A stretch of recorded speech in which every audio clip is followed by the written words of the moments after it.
Whether you operate one forklift or thousands, one location or hundreds, the new My Toyota customer portal can help you optimize your operation and material handling equipment. This one-stop, free-to-use platform is designed to help you take control of your information and make smarter decisions, all at the touch of a button. Register and access your data today at my.toyotaforklift.com. That's my.toyotaforklift.com. Business is always changing, always evolving.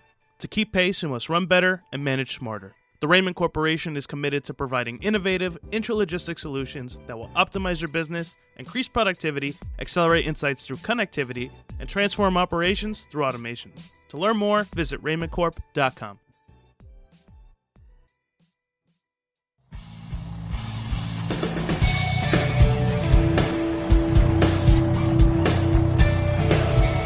The New Warehouse Podcast, hosted by Kevin Lawton, is your source for insights and ideas from the distribution, transportation, and logistics industry. A new episode every Monday morning brings you the latest from industry experts and thought leaders. And now, here's Kevin.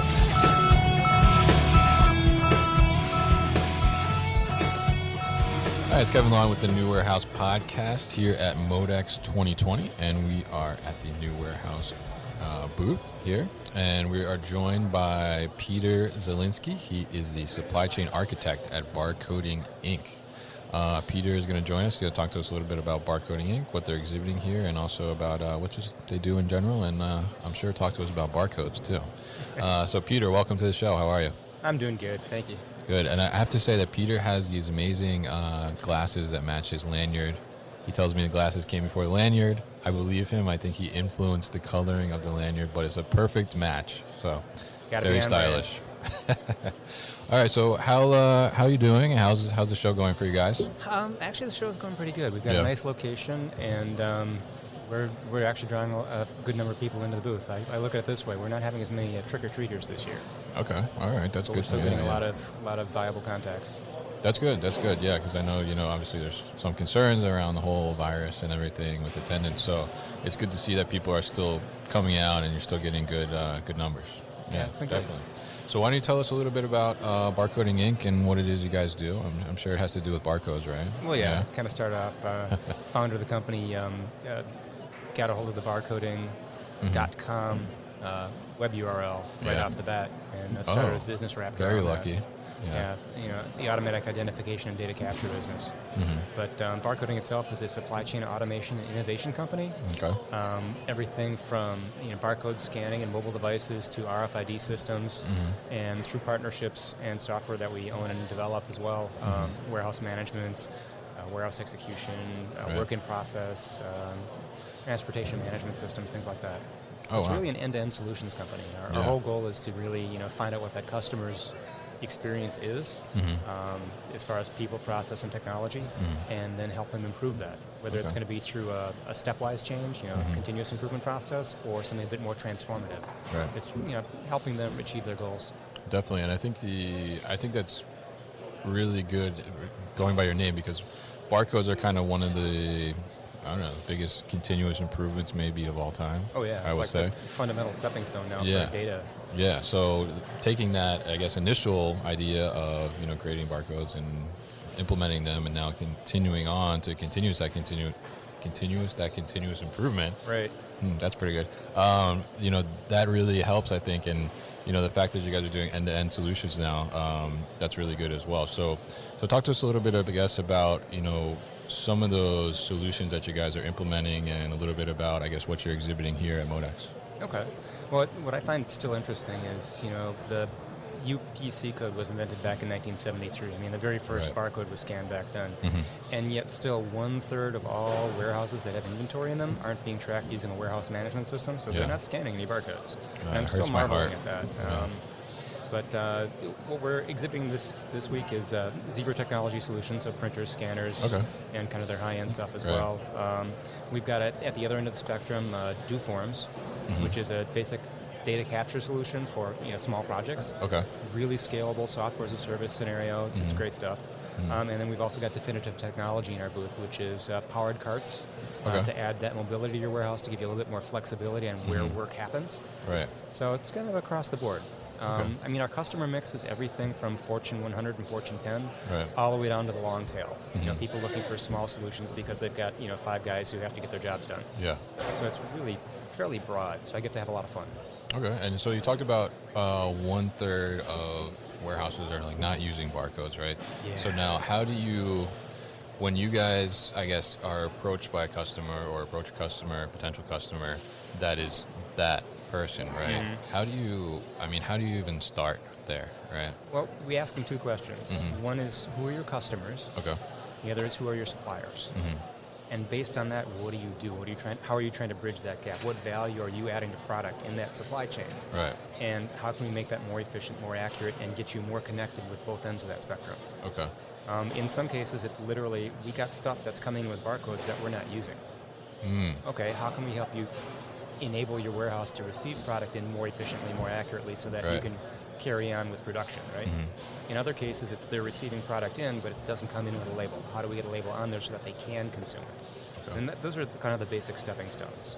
But I try to look a little bit deeper than that, and I go, well, what information do you need presented on those labels, and what do you need for track and trace? What is the end-to-end requirement for knowing where things are, what they are, and who's played with them, who's working with them? Okay. I mean, if you're in the pharmaceutical industry, right now it's end-to-end traceability down to the dosage level. Oh, yeah, right? big time. But if you're in B2B and you're talking about, I just sell products to these 1 or 2 other customers, the requirements are a little bit different. And you try to get your customer to kind of extend out and say, well, if you did things in a more standardized way, you might be able to get more customers because they could make better use of your product.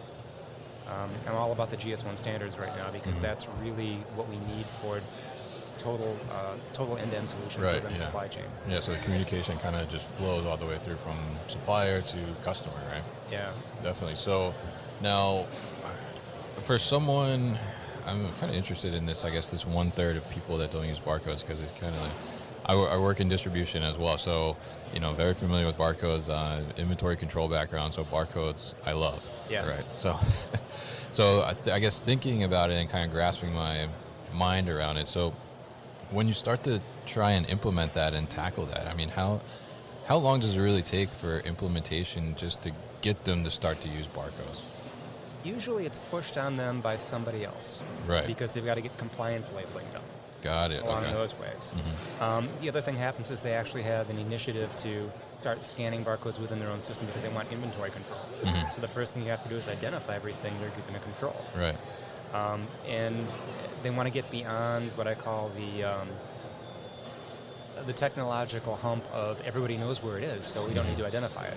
Yeah. Right? And I'm like, well, then what's tribal knowledge? Tribal knowledge, right? What's your trading cycle like when you get a new employee? And they're like, oh, somewhere between 3 months and 6 months. Yeah.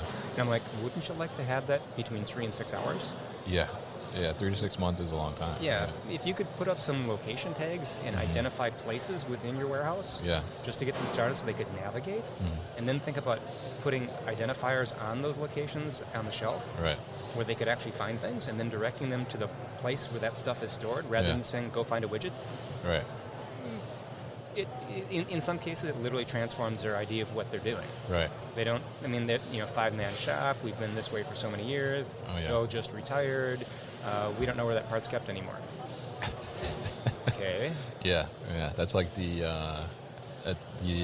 done it for so many years this way is like the enemy of continuous improvement, right? Exactly, yeah. Right, so, I mean, I remember, a couple operations that I've been in, and they're like, oh, well, so-and-so knows how to do it. Yeah. So what if they're on vacation? Or, what if they, God forbid, get hit by a bus tomorrow? Like, what happens then? What are you going to do? And, I don't know. Well, and that continuity of solution is the other thing that we deal with. Because, it wasn't that long ago, I wandered into a manufacturer, and I said, so how do you guys generate labels? Oh, we got a printer over there in the corner. We pre-print all our labels. I'm like, okay, let's take a look at this. And I'm looking at the setup, and I'm like, okay, now who runs this printer? Oh, yeah, we got it running off of this PC in the corner. And I'm going, okay, that's running Windows 3.1. When did you guys last update that machine? And has that fan been cleaned lately? Because if that machine goes down, your production ceases. And they're like, oh no, we can keep making product. I'm like, no, you can't sell or ship any product without a label on it, right? Right, yeah. So if this one nail disappears, right. the whole shoe falls off your horse. Right.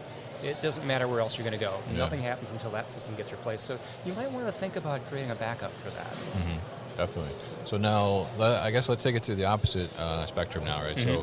So we talked about the person that has no barcodes, right? They're stuck in the olden days, right? Scenario. Yeah. And so now, what about somebody that's kind of optimized and kind of continuously improved? They have barcoding, maybe they have some RFID stuff going on. Mm-hmm.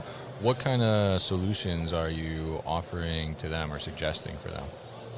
It can run the gamut from looking at choke points within their process, trying to find out where those bottlenecks are and go, right. okay, how can we help you alleviate those bottlenecks with better information flow? Yeah. In other cases, it can be, okay, you've pushed your data collection to the limit. You now have to recognize that it's the data system behind it that's holding you up. Right. You don't have good data. Or your system doesn't go granular enough for what your technology can handle. The biggest problem we're seeing right now within the industry is ERP systems are designed to track items, right. SKUs at the each level. They don't aggregate. They don't talk about containment beyond that. So the whole GS1 standards thing, where right.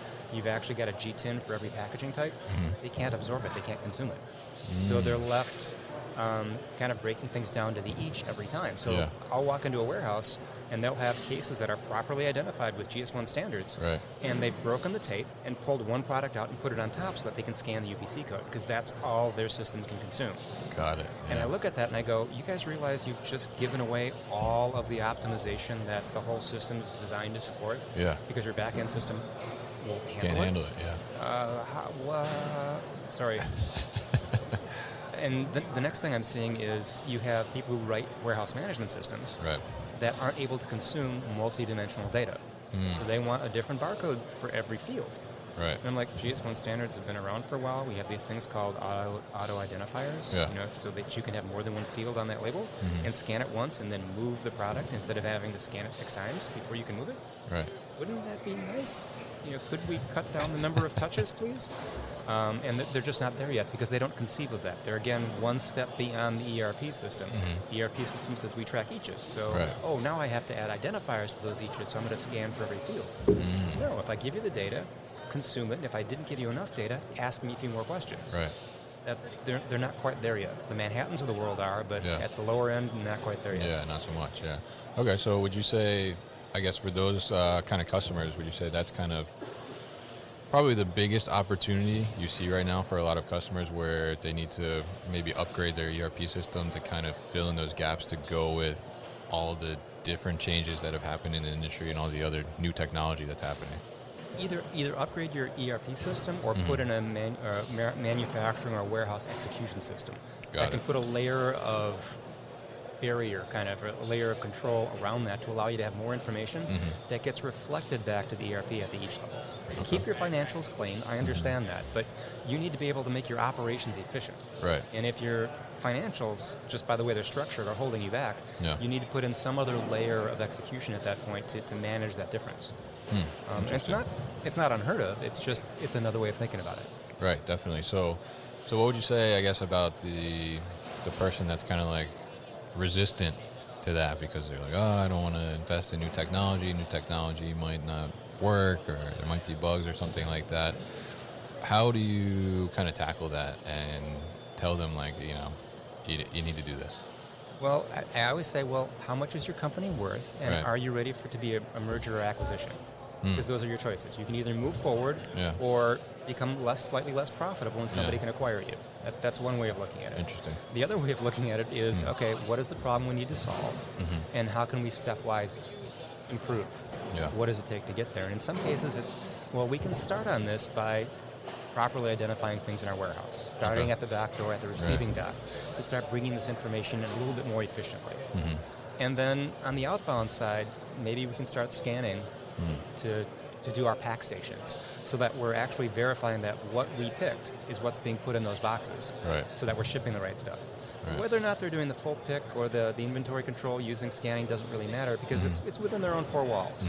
If they can achieve front and back We can work on the gaps in between, but it's a nice place to start because they're going to get a good ROI on the receiving side, and they're going to get a good ROI on the fulfillment side. Right. And then we can backfill that with cycle counting and that sort of thing. But they may not be able to transform their warehouse operation to put scan guns in their material handlers' hands because they're just not culturally ready for that yet. Right. But if they're doing any omni-channel fulfillment or any trading partner type stuff, they've got to be scanning barcodes and getting validation on that, or their returns should through the roof. Definitely. Yeah, I talked to a company recently, and they're a startup, and they're doing things by paper, everything, and I feel the same. Yeah. But one of the questions I was like, well, so and they were like, there's really no QA process or anything. So it's kind of like, I'm like, well, how do you know? Like, because then they went on to say like, our mispicks are really not that bad. And I said, well, if you don't have a QA process, how do you know? If there's no mispick? audit. Yeah. And they said, oh, well, when the customer calls. And I said, okay. That's outsourcing not the way, your auditing. Yeah. We don't want that to happen. Yeah. Well, if you ship too much, the customer's not going to call. They're only going to call if you didn't ship the right thing. Right. Definitely. Yeah. So I think your point of kind of starting at those two ends is really smart idea, and then kind of just squeeze the middle, right? So very interesting stuff. So where can we find out more information about Barcoding Inc.? Well, you can hit barcoding.com. That's a good place to start. Yeah. You can come to my session on, Tuesday or Thursday here at the show at MODEX. I'm literally talking about GS1 standards and how to get started. Okay. And where the ROIs are within that kind of process. Definitely. So we'll have to have you back on the show just to talk about that topic. It'd be fun. Yeah, definitely. All right, so we'll put more information about Barcoding Inc. on the newwarehouse.com. And Peter, thanks so much for stopping by. Awesome. Thanks for your time, guys. All right. Appreciate it. You've been listening to the New Warehouse Podcast with Kevin Lawton. Subscribe and check us out online at thenewwarehouse.com.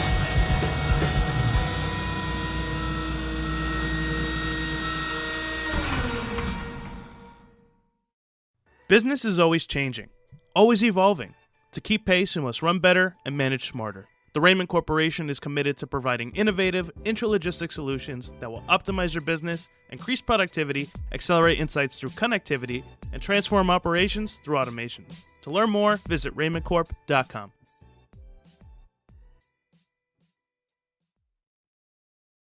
Thank you for listening to this episode.